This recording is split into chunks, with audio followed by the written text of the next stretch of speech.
This is All India Radio. In the program Samvad, now we bring you an interview with Director of Center for Cellular and Molecular Biology, Dr. Rakesh K. Mishra, on the progress of research activities related to coronavirus. The interviewer is AIR correspondent M.S. Lakshmi, which will be followed by positive stories on COVID-19.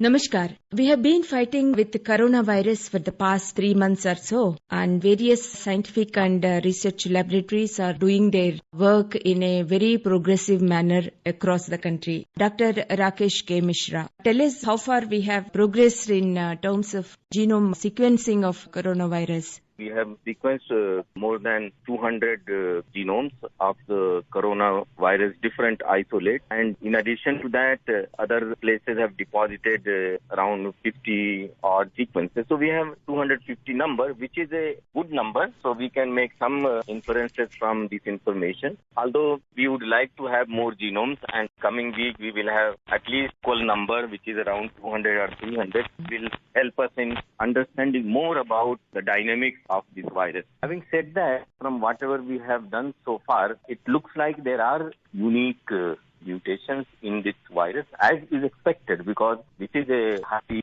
variable virus, like all coronaviruses. But one thing is that we haven't seen anything very unusual which can make us feel whether this virus is more infectious, less infectious, more severe in disease, or less severe in disease. There are no clear indications of that kind. So far, there are unique, but there is no biological implication of those uniqueness that we have noticed. Although our samples are largely from two cities like Delhi and Hyderabad, we would like to have a little larger coverage, which is what we are trying to do. And I think in coming week or 10 days, we will have little better picture of if there is anything special in our strain, or if among various isolates, there is some which test more compared to other isolates. So there are some studies in Western countries that the mutated coronavirus is more dangerous.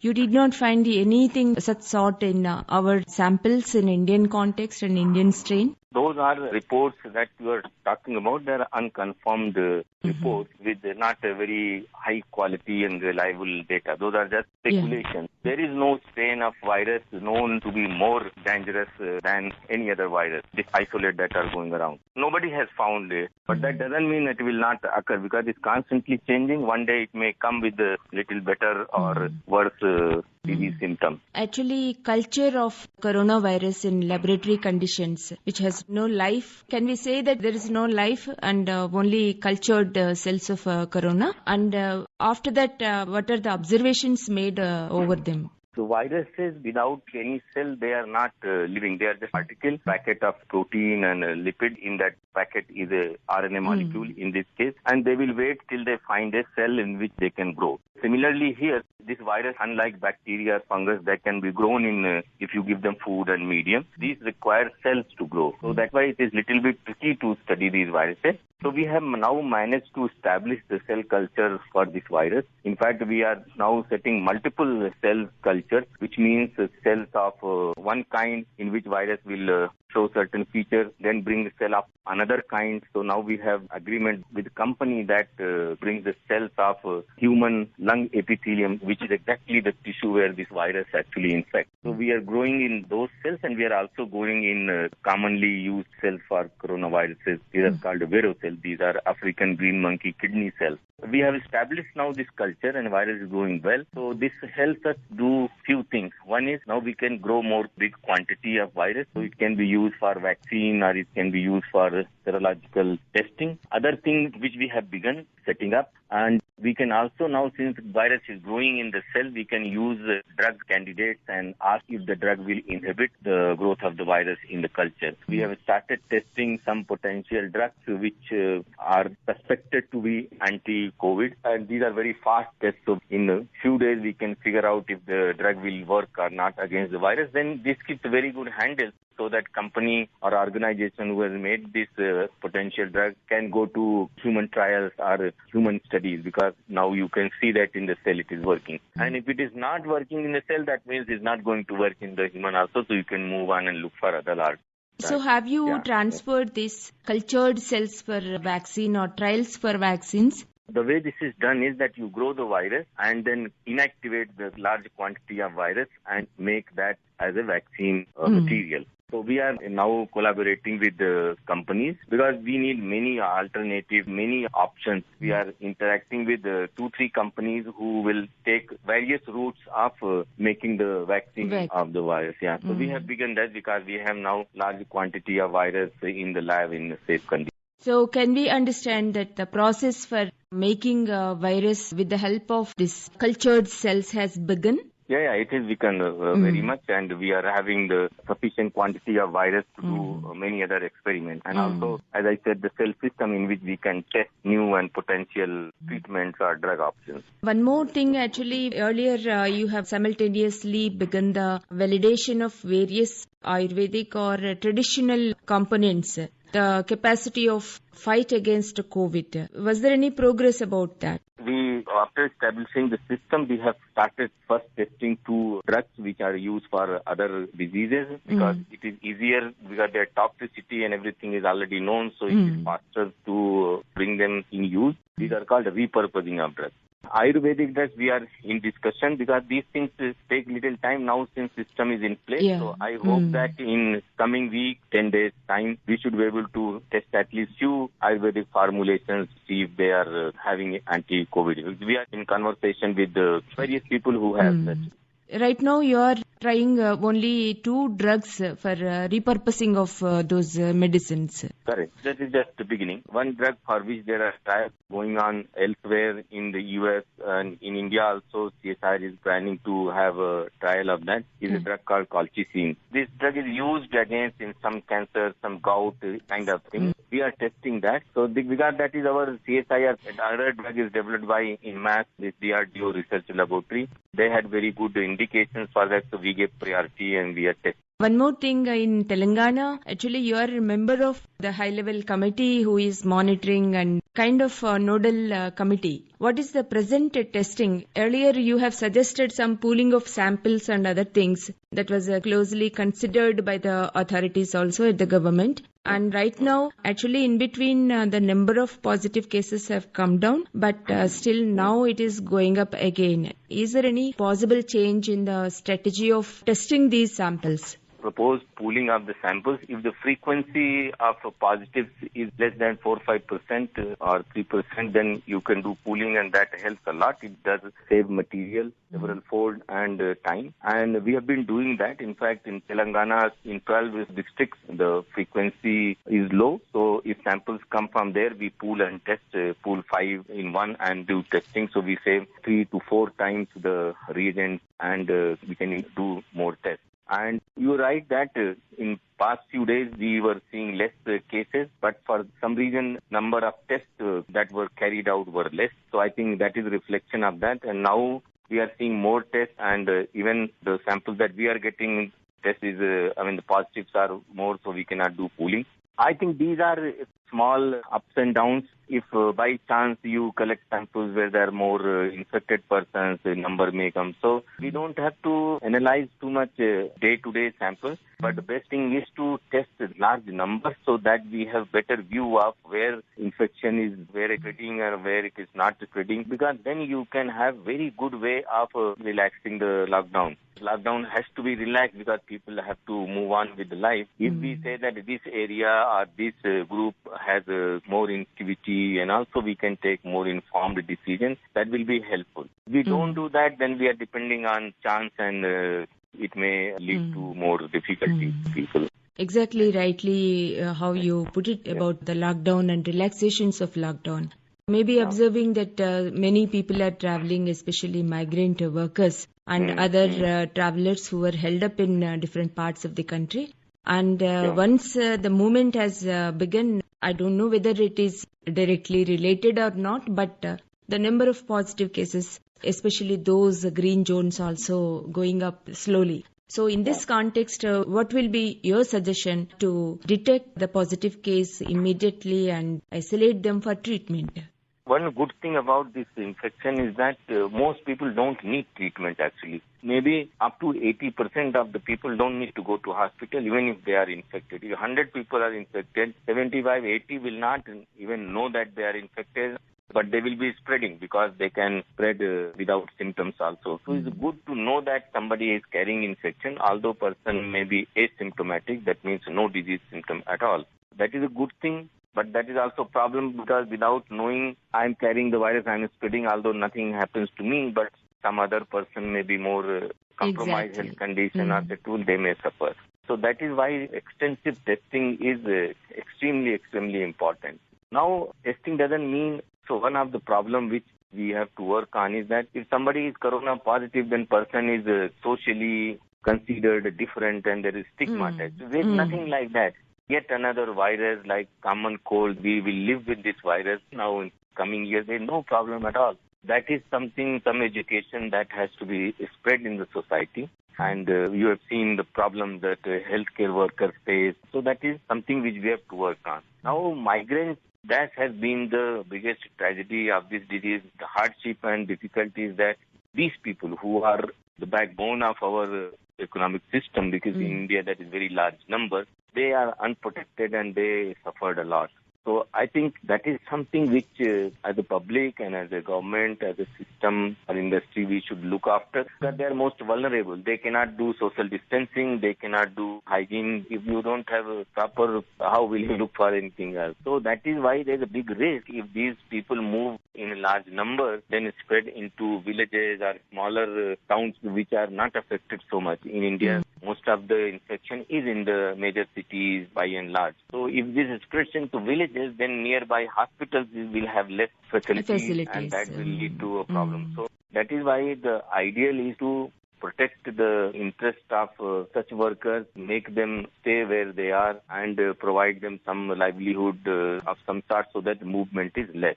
Otherwise, we will be exposing ourselves to avoidable difficulties. Similarly, in the same, because these migrant workers are being moved from one place to another in groups, will the pooling of sampling will be more helpful in this context to test these workers? These people are moving, so they don't have disease, they are all asymptomatic, and it may be a good idea to pool the samples there. And then if a group is not infected anyone, then they can stay more free. And if some group is infected, then we can either as a group or then we can figure out who are the people in the group they are carrying infection and they can be isolated. It's a matter of 10-12 days. After that, person becomes virus free and life is normal after that. So I think that should be done because that will prevent a spread of disease which is now city-centric to smaller townships. In Telangana, as ICMR has given permission for this plasma therapy, what is exactly the progress we made in this context? I think the permission is given and hospitals who are handling COVID patients like Gandhi hospitals, they are gearing up for that. That's I was given to understand. It is a very good alternative, but it's a desperate measure. If there is nothing else, this is one thing which can save life of people. Now, since there is a different number of individuals who have recovered in Telangana state, so they are potential source of the plasma. So plasma can be collected from them and kept for some patient who may need this as a life-saving measure. But having said that, this doesn't mean that all those who have recovered, they can donate plasma because they should be not too old, not too young. I mean, they should be in the group who can donate blood, and they should not carry any other infections. They are COVID safe, but they carry other infection, and if you bring that infection to a COVID patient who is dying, close to dying, that can worsen the situation. Exactly. There are many ifs and buts out there. And also, even if there is no infection, you can test only for known things. There may be unknown things. And then you are bringing suddenly hundreds of thousands of different kind of chemicals into a patient from the donor. So body doesn't take it that easy all the time. So there are lots of reactions and also. That is why plasma therapy is considered as an emergency measure. Last resort. Yeah, but that is not a drug or something that we can depend on that. Thank you so much, Dr. Rakesh K. Mishra, for talking to us. We hope in coming days more potential findings will be coming out from your organization. Thank you so much. Thank you. In the wake of ongoing COVID-19 crisis, central and state governments are working round the clock to provide all the essential services to the people uninterruptedly during the lockdown period. Doctors, nurses, scientists, police staffs and other officials are working tirelessly to safeguard the nation from this outbreak. Now, we bring different stories from across the country on COVID-19. Indian Council of Medical Research ICMR has said that a total 94,325 samples of coronavirus were tested in the last 24 hours. The total number of tests reached to 21,34,277 in the country. Meanwhile, ICMR is continuously scaling up its testing facilities for COVID-19 by giving approval to government and private laboratories. As of now, 362 government laboratories and 149 private laboratories chains have been given approval to conduct the test for COVID-19. Arogya Scheme, health scheme of the Tamil Nadu government, a scheme to use traditional medicines for boosting immunity, is being taken up in various Kaveri Delta districts like Trichy, Karur, Ariyalur, Perambalur as a complement to schemes being popularized by the Ayush Ministry. Dr. S. Kamraj, Senior Siddha Medical Officer, said in Trichy that traditional immunity-boosting formulations like Kabusura, Nilavimbu along with herbs like gooseberry are being used by the Directorate of Traditional Medicine in the forms of powders as well as medicines. He pointed out that with the WHO putting out a worldwide call for living with corona, immunity-boosting medications that are eco-friendly have gained more importance. Dr. Kamraj further said that the medications are being supplied to common people in both powder as well as medicine forms in the various dispensaries of the Traditional Medicine Directorate as well as at the KAP Vishwanathan Medical College Hospital in Trichy. He said that special importance is given to ensure ready availability of these formulations to the forefront warriors of the fight against COVID-19 like doctors, nurses, sanitary workers, police and fire service personnel, etc. In Mizoram, COVID-19 state-level task force has discussed newly emerging issues while looking forward to lockdown 4.0 from 18th to 31st May to contain the spread of the pandemic. These issues include a proposal of extending the ambit of PM Garib Kalyan Ann Yojana insurance scheme. Earlier, at a meeting chaired by Chief Minister Zoramthanga, different political parties, NGOs, churches, doctors, association, village and local councils expressed opinion for extension of lockdown till 31st May.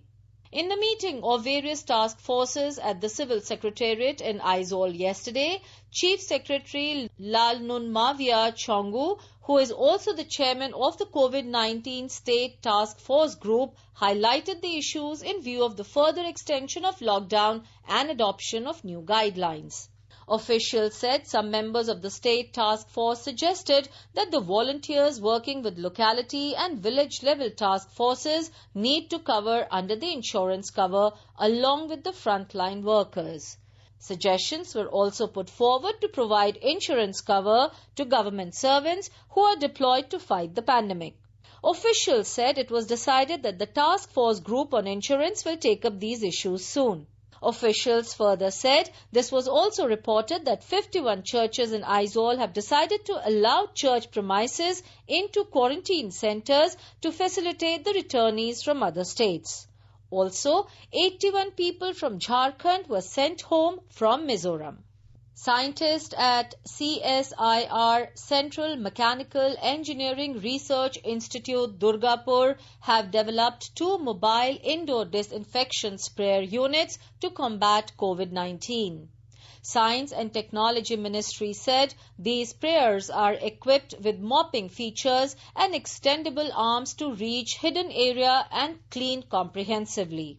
These units, called battery-powered disinfectant sprayer and pneumatically operated mobile indoor disinfection, can be used for cleaning and disinfecting pathogenic microorganisms effectively, especially in hospitals.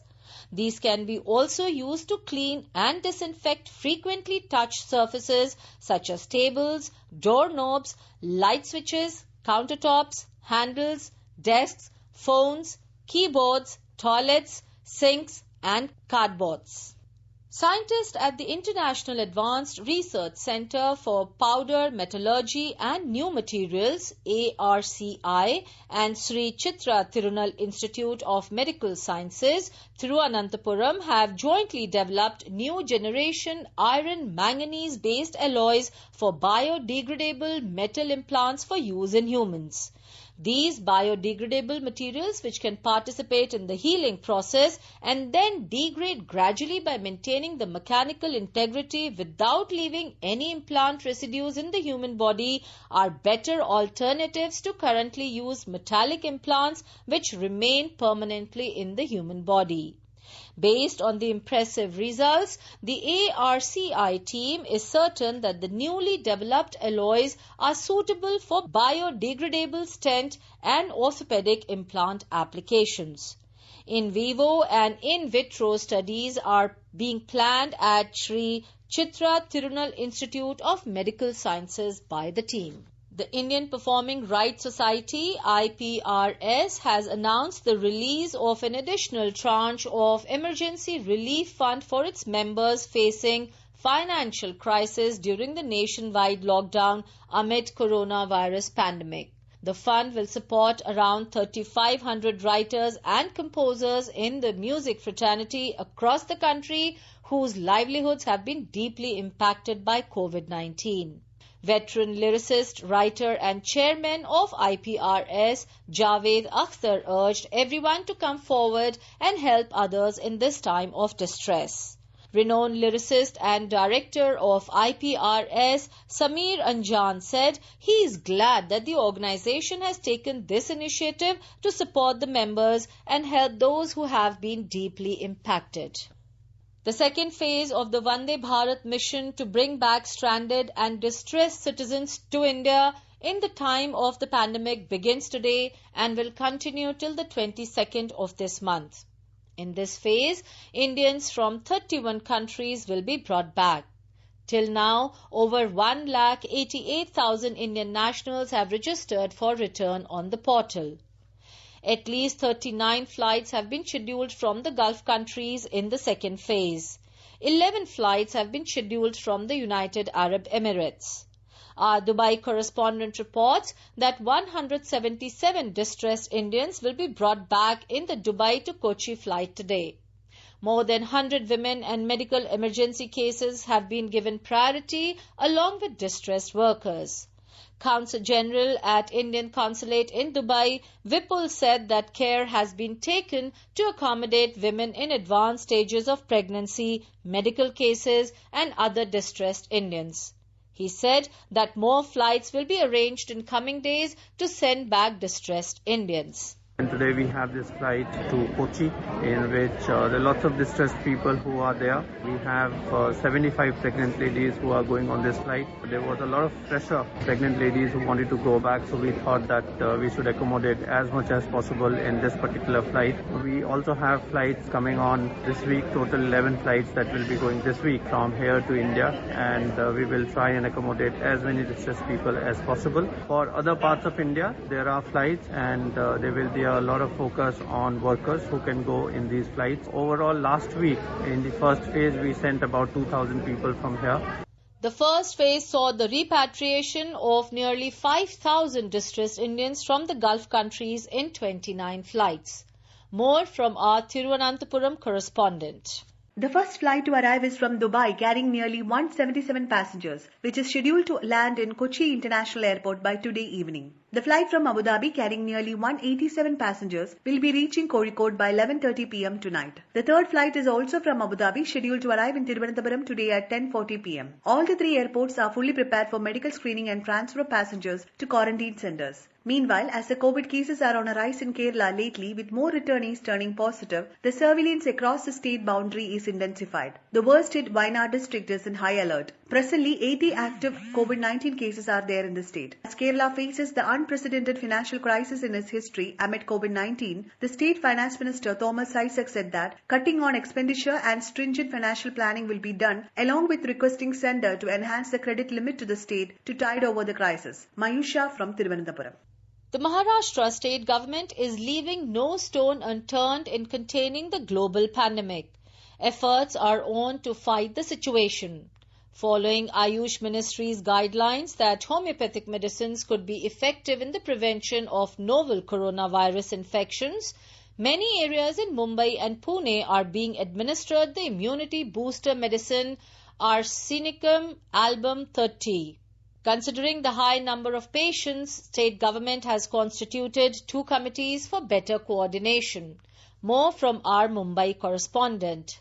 Maharashtra state government has set up 2 committees to coordinate with government as well as private hospitals regarding coronavirus infection and treatment. These committees will inform all the concerned about the decisions taken at government level regarding disease control and treatment. They will also look after the social security of health workers. These committees will be set up at the state and district level. Chief Secretary of the state will lead the state level committee and collector will lead the district level committee. On the other hand, Labour Bureau has been activated in Maharashtra to help the industries find workers to replace migrants who have chosen to go back home. About 38,000 industries have resumed operations in the state so far. Madhuri Pange, Mumbai.